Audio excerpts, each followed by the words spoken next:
Eriyo lade. Ware o mona kosi senti o. Eriyo. Uwe. Wait. Hey.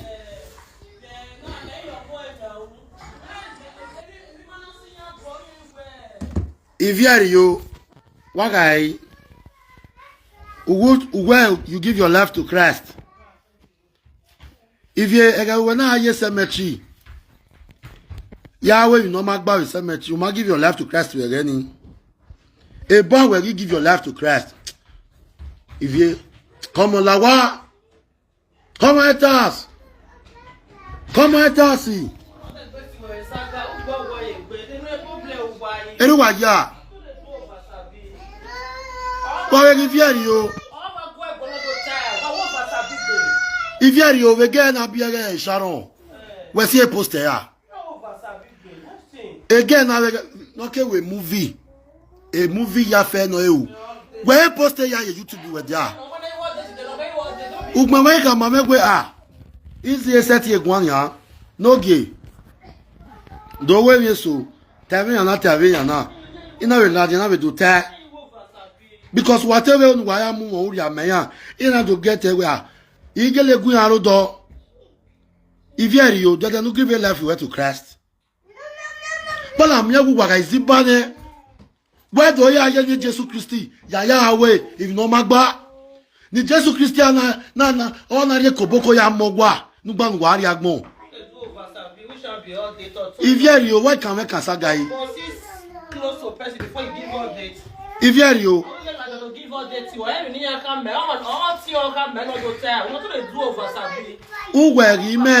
Where email me over in your Facebook ya. I mean, me better know they no carry Sharon. I mean, me better know they no carry Sharon. Me better me down you where. Oh, how can a Christian? Where Christian were looking? What you can work at cyberspace? If you take time, because woman are the no way. You are one person in here to forgive you life, man. Do me anyway. Or when you give your life to devil, or my camera, to a devil war, you know one yagmo say. Well, you might best for saga. Tamame Oswald. What am I way in winner? Where woman am I? Abu Mary Facebook in an amigo. I don't know, yes, I'm a chivo. You know, Viviere, yes, I'm a chivo. Then the no rest, oh, on you. Then the no stop every mamma, mamma. Do not give a laugh, do not give a laugh, you went to class.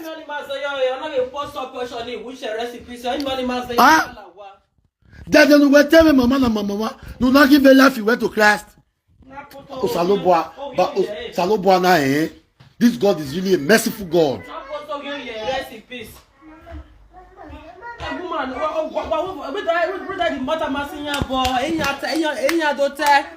The matter masinya boy, you don't talk here who you now. We shall be all day, they don't hear where you work with the if you ain't a man, where will give a laugh you went to Christ today?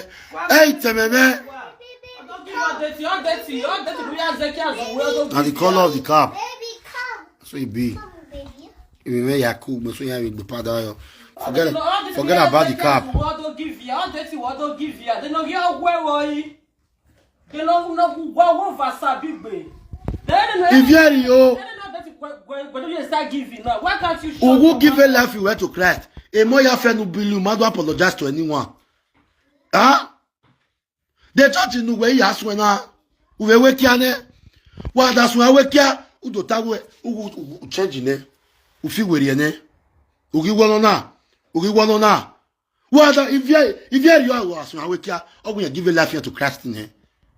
Who give a life you went to Christ? Or give boa ole. Oh, I go every day. Where we like where we have me meow. We are in the room. Where let's sue. I hear you. Where let's sue. No sense. Wow, wow, where shall I be here? You? Who post there? Who post there? You have a lot of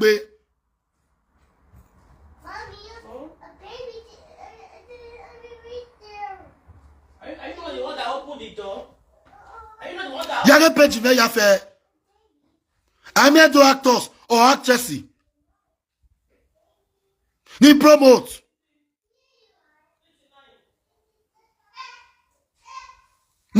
Eri ma ya gwan wo wa. Because me don't tell aja we ma gwan wo wa. Easy ma be presenter we ya what you na we ndo ta. Abu owe we ti mu wo ya menya. Eri e pa ko be. Enogie e pa ko be se Enogie aye. Enogie Manuel. All na even no because e wa do ta. But do I go you go do I see your right so I'm going to let him cemetery. Right, do I want to no answer guy, no data is society guy, don't leave all those things. Do I offer a big purpose in number way? Don't marry now, do if you not get something to do. You have to take care about one here, you way. Oh, we can. You have to take care about one here, you a dog. Oh, what was we here? Oh, we are giving life here to cast in it. The two different trouble. You don't see work. You don't see something. Do you have to care about one? Ah, no, we can engage. If you are you, no, we can engage. Never again. If you don't know, we can engage you on your Facebook. Do that better, Sagima way. Imakame go bani ya mwawe. And I can never ever fear you. Oh, way. I know. Oh, no, mammy, no, right. Oh, take by them, dear. One and winner, some magic Mauri, where a very of your war, where they are update. Well, my way where Nia will out that Sagami. Where Bible said,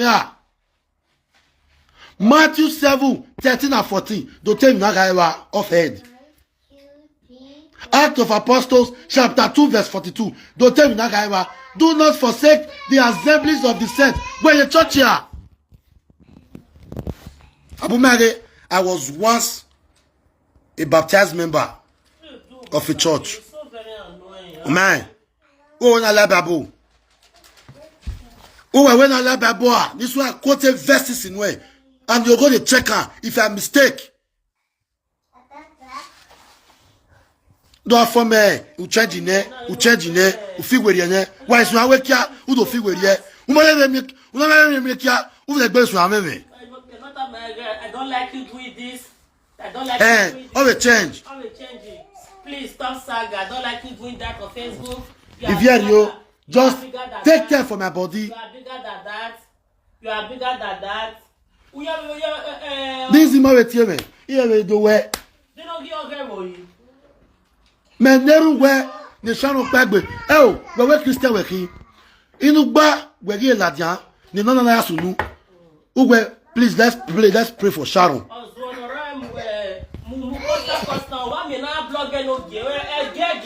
It will not look your young bonny Variana Variavi. Yako better Tabania way. Vera Benjamin or Moyo. Why don't you have bloggy? Vabola Wagbe.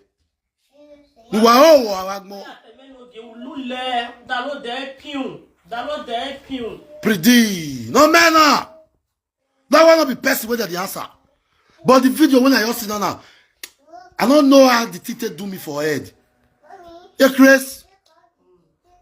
I work here. Who do I tell you feel with you? You give a life away to Christ. Now,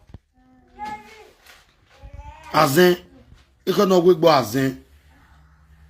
When you tell it, I to say, you must meet with me, Ropa.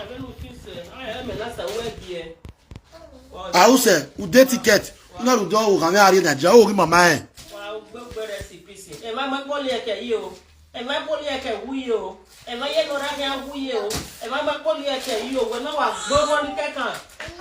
Mameti we what you mameti you? No go you. No go you do. That way no go me gwa.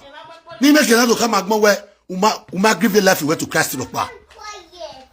There is a tap we for 2 days. Now I get do maladia. Oh we give a life to Christ. Now give a life for to Christ. Can you imagine? See what in the talk. Why damn you? Because when me ye Irege la tiano ma.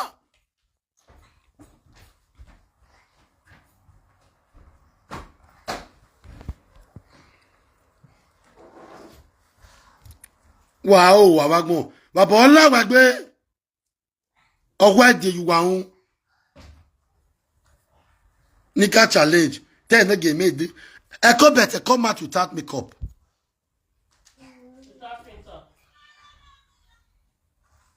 Nati Gedo, come outside.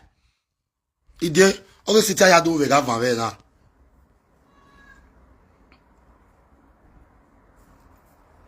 Nene mi royi. I'm Constance. No wa wagmo. Wa bo lagbe. No gun gbo e. Somebody that have it. Adam yo. This will stop. Now they call me. Wa Adam yo eh. Sadiaye, because I'm not getting my time again. You they do update. I'm not going to do this one. I take beat everybody. I'm not running anybody. But let it be that nobody said about it. You people should leave this person alone. Sharon Okpame. Anywhere she is. Ivie Eriyo. Tu we gi na rete na. No wa wagbo. We must celebrate Oma. Oma de come out. What about the former love? The fake love gbugwa. Ivie Eriyo. Mo fi jo gbola no ya support Sharon there. That's not very no wa. No wa wagbo ni baba lawe gbe. Oh, if you go and meet mama. Go and meet mama. Updates. Sadiaye, Sadiaye. Apart from updates, doesn't mean that on our here this will stop. No, they call me. You the perfect person to cut you for you go live from. I'm not coming to Go and meet mama. Sadiaye, when you away, like all around you should wait. Maybe when you saga will go. I just say you should get saga for how we do. Why you not focus on that saga? We me here you saga. Since we me saga wo bo. Me Mario ni me saga yan ni. We me Rio ni me do le we saga. No se kazwe, la diana do we saga. We ni amu the road work will last month man what fi we here. What fi we here. Ani baba lawe gbe wa gbon. Nu o wa. Utewe vi ya fe nu da. O give me no tell we forgive you when ya. Utewe ya gwere never. Because my own need tell me where. You think say I don't rest. No, you're gonna engage you. Ivie, you know what?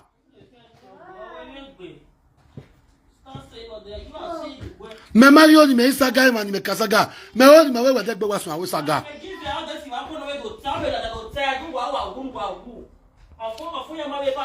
Yeah, me permit you any way to tell. Even to tell. Igu ya rodo. Awo ge no mo me kia.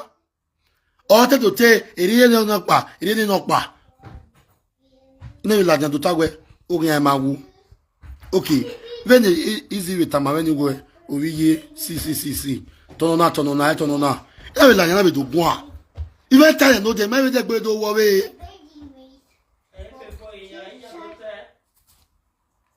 Iya.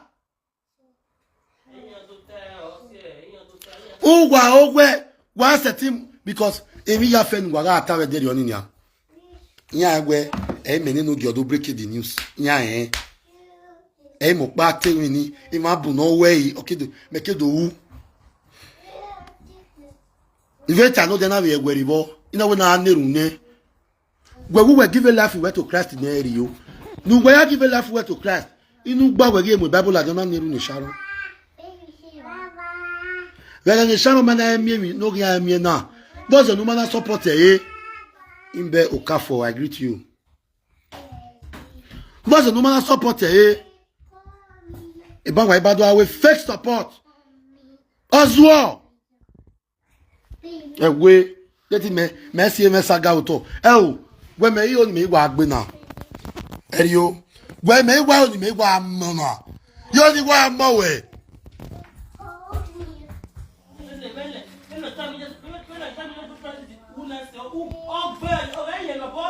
All of the other attack.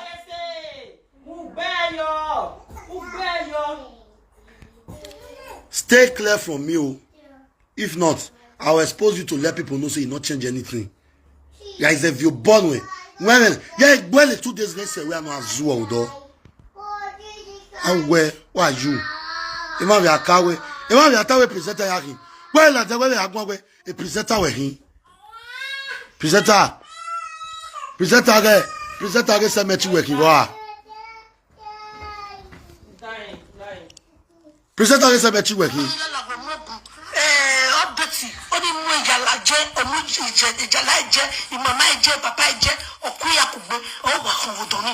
Stop giving updates about somebody's child.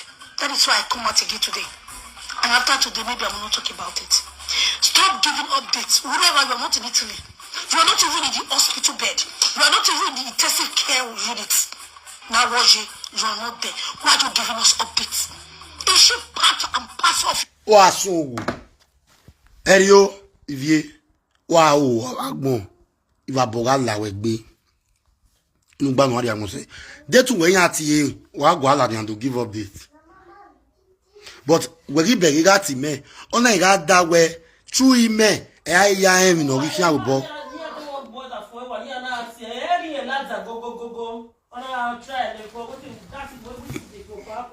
Where? Oh man.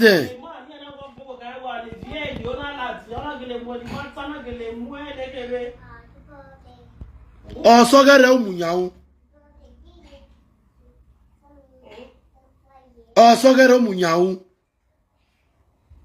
So somebody need to be from your father and your mother's side before you talk for the issue. Ogagari we yawe do ya la Facebook. Awe ama, yeke we ama. Oh. Amegwe kata mameni ta. Wagagi nine. A Sharon dey okay. She's responding to treatment. What we need now more prayers. Nonsense. Well, make you oh yeah, don't give your life to Christ. It's all about now feel it as son of Allah. You think God is just somebody you can make jest with? Who goes about when I back here, you know, King of Kings. Oba no so buy affair no you know tagmo. E we back here ye. Ah. Oba ne gbe na bere. Omniscience, omnipresence. Oba no ria on we yon your way. Oh we ya we na we you don't give your life to God. When I move with Biagare last month, man. When I yale lo ko na gbe na we e France. Very you menwe. Uma menwe ha. Okwa di you ohun motai. Iyere o be bu o be le ba be bu wanya. Oswald. Now Matt, now you dey. Power you not get. Who see you dey talking ya where? Una igwe. Last I do ya we. Oye na ge yi. Na yo we agbe. Oye na kia. Na ya fa ya gbe. Usigo we ya yo go bofo. Mwana ra mami ere wo. Olamo e ore dominion. Ami wanu ma mo just ami wanu ma gbe rest in peace yi yan. But we give life to Christ. We not tell lie. We not go you here. Mama na mama we there. We give life to Christ. De gbe gun megun. De gbe tebe no ka matter now. No are ni aya wa omi. Gbe ma fu gbe de gbe we sun awo saga na. Ma send you eh. Ma like you eh. Ima we mi dey na invite you eh. Unwe yo bonu ye me yo bonu ye nu eh. De gbe gun megun. Nudo ge e me yen gwa bi la yi be gbon wa we gbon gbo ye gwa gbe o ti e gbele wo me ni because wo wu me na even tell you no the way evi ni una ta gie me ni we